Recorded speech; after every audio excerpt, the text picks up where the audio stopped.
শুভ দুপুর বন্ধুরা, কেমন আছো তোমরা? আশা করি নিশ্চয়ই ভালো আছো। দেখো, সকাল থেকে আমি কোনো ভিডিও পোস্ট করিনি, কারণ তোমরা দেখেইছো আমরা উপোস করেছি। আমাদের 4 দিন ধরে আমাদের নিরামিষ চলছে, শনিবার থেকে টানা নিরামিষ চলছে। আজকেও মঙ্গলবার, আমাদেরও নিরামিষ চলবে।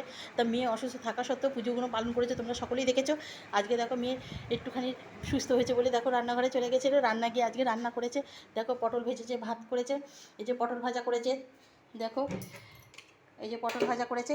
এবার ঝিঙে আলুটা রেডি করে রেখেছে, ঝিঙে আলু পোস্ত করবে। আর এই যে ভাতটা কোথায় গেল, ভাত কোথায় গেল, ভাত নিয়ে ঘরে চলে গেছে। দেখো ভাতটা ঘরে হয়ে গেছে। তাই এই হচ্ছে মায়ের টুকটুক করে করছে, অসুস্থ থাকলে হয় না। আর নিরামিষ পালন করলে শুধু পালন করা যায় না, নিরামিষ করতে গেলে টানা আগে পিছে সবসময় করতে হয়। তাই আমাদের নিরামিষটা সবসময় চলে। মাছ মাংসের দিকে অত লোভ নেই, অত খায়ও না। ঠিক আছে, যখন প্রয়োজন তখন খায়। তাই এইটাই হচ্ছে আমাদের ঠাকুর দেবতার একটু কোনো মানতে গেলে ভক্তিভাবেই মানতে হয়, সেইভাবে নিয়মভাবেই চলতে হয়। সব কিছু সব তোমরা নিশ্চয়ই জানো।